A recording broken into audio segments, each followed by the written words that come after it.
Now, it would be a total understatement to say that there's been a lot of stories revolving around the Jeffrey Epstein story, or let's face it, the Epstein cover-up, which is a bipartisan affair, especially after the recent FBI and DOJ memo that was released a few days ago that said, hey, Epstein didn't have any clients, there's no evidence he was involved in blackmail operations, and you're not going to get any more Epstein files. Case closed, shove it under the rug, that's it.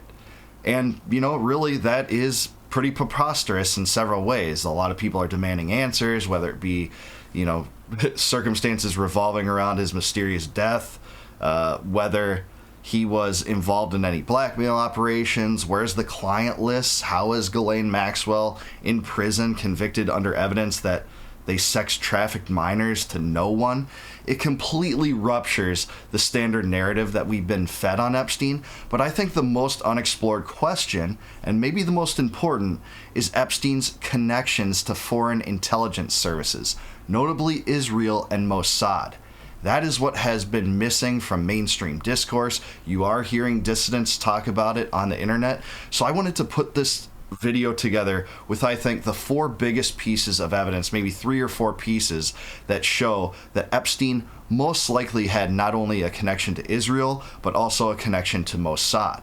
And why blackmail in those circumstances would be particularly relevant, especially when it comes with the power and leverage you might have over the most prominent people in the world over sexual situations in which you're compromising these powerful people, and then can use them to be bent to your will in many other regards, something every intelligence services dream of. So let's start with square one. First piece of evidence showing a connection between Epstein, his operations, and Israel is his girlfriend, his partner's father, Robert Maxwell. So right here you see Robert Maxwell. A lot has been written about Maxwell over the ages, but no one really disputes the fact that he was Israel's most famous spy ever, a Mossad agent that has been reported in many publications throughout the years. He died himself mysteriously in 1991. Won't go down that rabbit hole. That's another one we could get into. But here's a prominent book written on Robert Maxwell. She's the father of Ghislaine Maxwell. He died in 1991, and several reports have her meeting Jeffrey Epstein through Robert Maxwell, her father. Now, he received an elaborate state-controlled funeral where he was buried on the Mount of Olives, and he was involved in Mossad operations throughout the course of many years. He, in all likelihood, served as something of a mentor toward Epstein. They ran in the same social circles, same with Ghislaine, and Ghislaine was no doubt financed by Robert Maxwell. She actually worked for him at one time. That's the first connection, and again, a lot of people are not really mentioning this right now and just talking about the clients list and the black book and stuff like that, which again, important questions, but we're not talking about what might be the most tangible, and this is one of those connections. Number 2, Les Wexner. Les Wexner, if you're not aware, is one of the most rich CEOs and business owners in the United States, certainly in Manhattan. He had enormous wealth. He was a billionaire.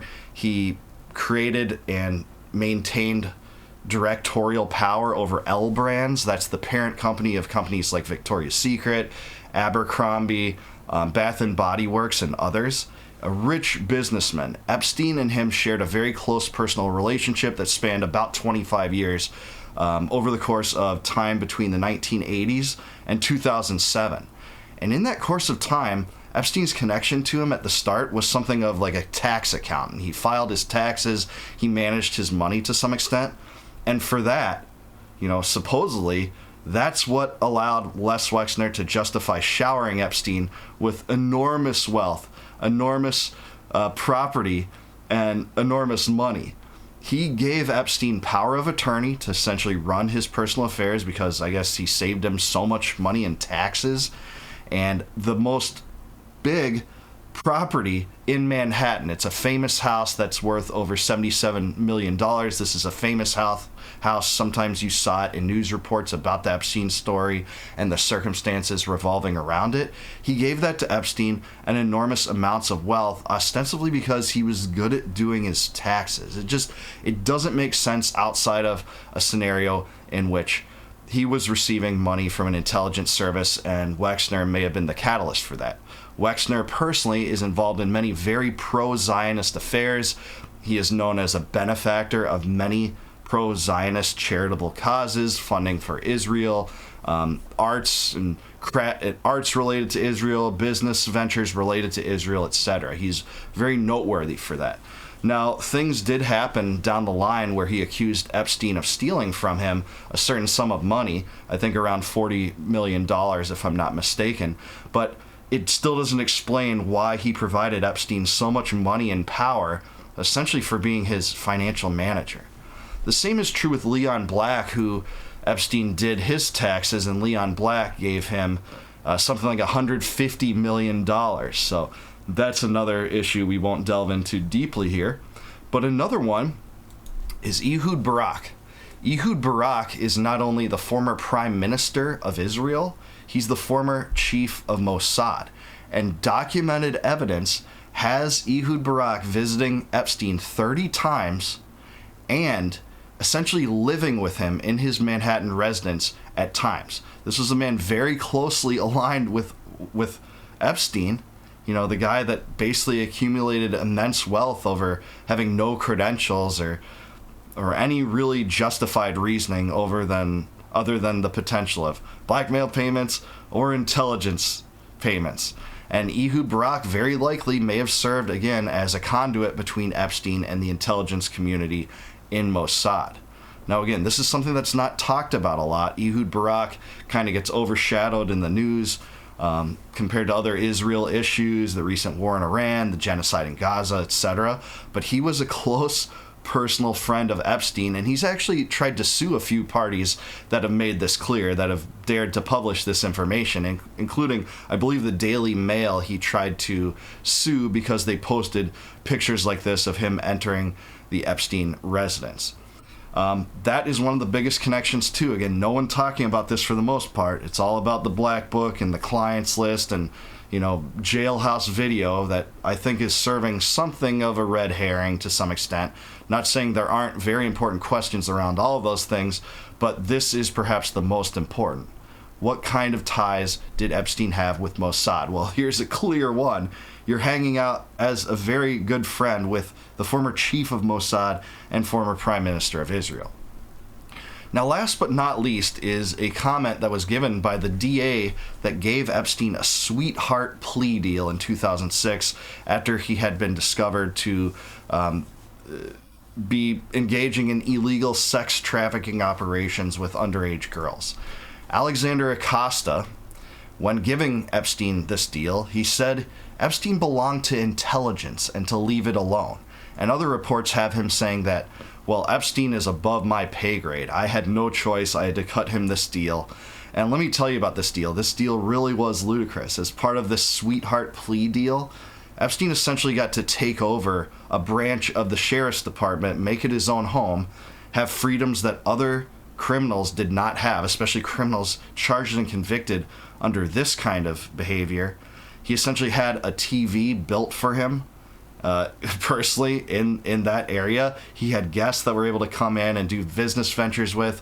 When he complained about not getting enough air outside, he was allowed to go on long walks. He was able eventually to have a work release program where he only had to be in that location for a certain number of hours per week, and otherwise he could transfer between his various properties in Florida, Manhattan, and elsewhere. And this is just all ludicrous. You couldn't make this up, you know, in any other way, because he was treated in a way that was completely deferential and completely out of the norm for someone punished under these offenses. And here we have Acosta saying the reason. It looks like he dropped the mask for a time here and told the truth. We also have information that Acosta kind of, you know, was talked to after this by certain circles and kind of backtracked and pretended it didn't happen, but this is part of the public record.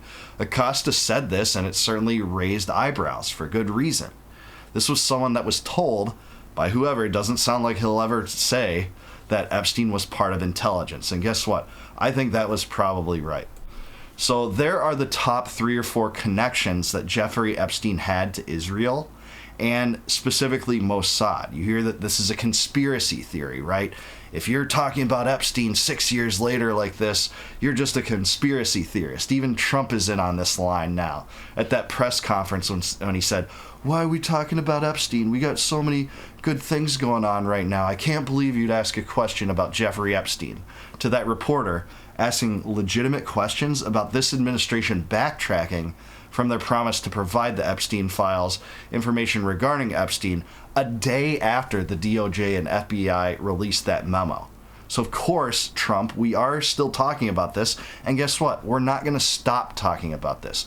I know you want this to go away, and the extent to which you acted defensive in that press conference made that quite clear. Well, it's going to take clamoring about this and a potential whistleblower to come out and reveal the truth about this at this point, because it's a giant cover-up, and it looks like people at the top of the political pedigree and at the top of the lobbying industry and at the top of the deep state are all in it. It's a bipartisan affair. This is a systematic issue where people within our government are covering from other people in our government. Doesn't matter if they're part of a different political party. No, it doesn't, because they behave the same way when it comes to information related to the Epstein case.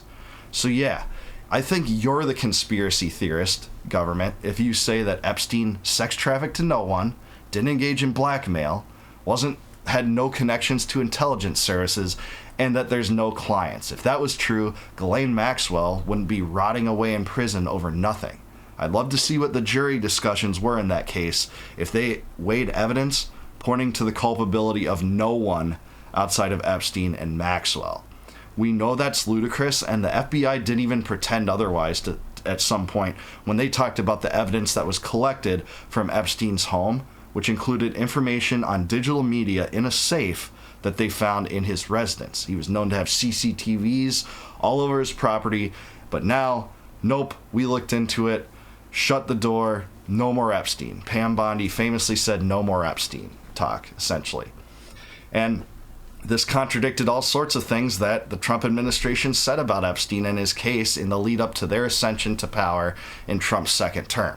Bondi, Bongino, and Kash Patel made quasi-political careers at talking about how the Biden administration wasn't being transparent about the information that was related to the Epstein case, divulging the documents, the clients, information regarding him at all, only to get in office, get exposed information about this, and all of a sudden, nope, nothing's here, nothing's to see here.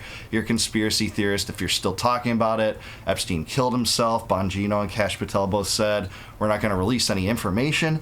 And this was all orchestrated after Pam Bondi arranged that conservative influencers conference back in February, I believe, to give them binders that said the Epstein Files Phase 1, already implying that there will be a Phase 2. Well, narrator speaking here, Phase 2 never came, because this whole thing was a ruse. People were duped in it. I'm not here to gloat about that, but we should see this for what it is, and that's evidence of the evil of the state and the government. It's not just misguided to cover up a sex trafficking ring that included and involved the most powerful people in the world. That was evil. It was not misguided. And that's what we're seeing now. We have both Pam Bondi and Alina Habba talking about how we're going to release these files. Bondi said it's on her desk to review under the prerogative and directive of the president. Alina Habba went even further and said people are going to be shocked by the names that you're going to see on this list. We're going to provide that to you. Well, it doesn't look like they're providing that to us.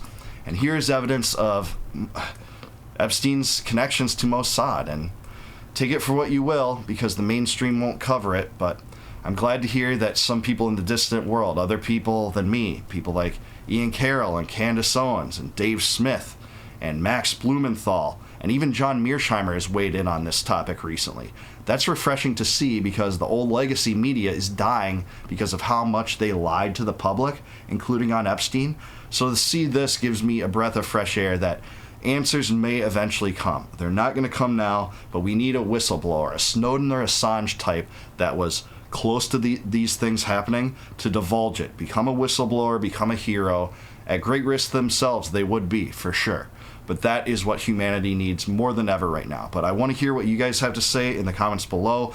Let me know what you think about Epstein's connections to Mossad. Did I miss any? Do you think that I could have explained any better? Or anything you think's being overshadowed in this discussion of his connections to the intelligence services. Also, like the video, subscribe to the channel, and consider becoming a YouTube member by clicking the join button below. You'll help me out financially, which I really appreciate, and you'll get access to all my videos live on YouTube before they go out to the general public. And until I see you guys next time, no more war, no more death, no more inflation, and no more empire. Peace out, guys. I'll catch you in the next one.